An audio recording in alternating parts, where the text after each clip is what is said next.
And most of the major religions except Islam, they have a philosophy known as anthropomorphism.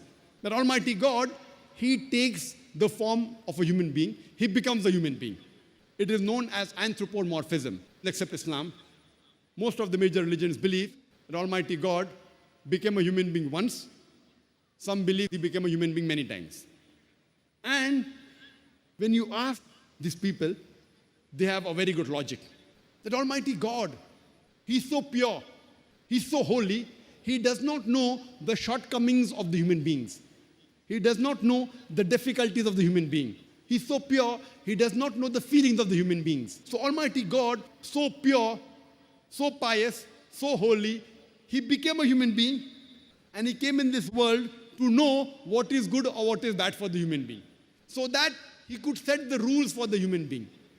You know, Almighty God, so pure, so holy, so pious, He does not know the difficulties of the human beings, the shortcomings of the human beings, the feelings of the human beings.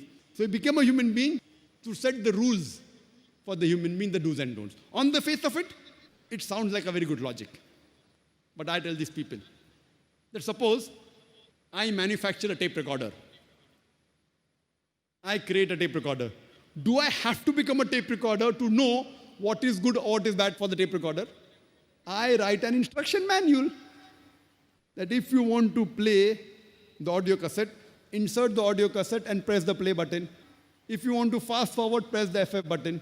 If you want to stop, press the stop button. Don't drop it from height, it will get damaged. Don't immerse it in water, it will get spoiled. I write an instruction manual. I don't have to become a tape recorder to know what is good or what is bad for the tape recorder, because I am the creator of the tape recorder. Similarly, when Almighty God, He is the creator of the human beings, He does not have to become a human being to know what is good or what is bad for the human being. What does He do? He reveals the instruction manual. And the last and final instruction manual for the human beings, it is the Quran. The glorious Quran is the last and final instruction manual revealed by Almighty God to the human beings. The do's and don'ts of the human being is mentioned in the Quran. Almighty God does not have to become a human being. What does He do? He reveals the instruction manual. And He chooses a man amongst men, and He communicates with them on a higher level, who we call as messengers or prophets of God.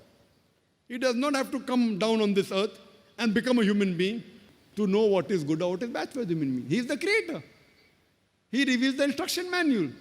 And the last and final instruction manual is the glorious Quran.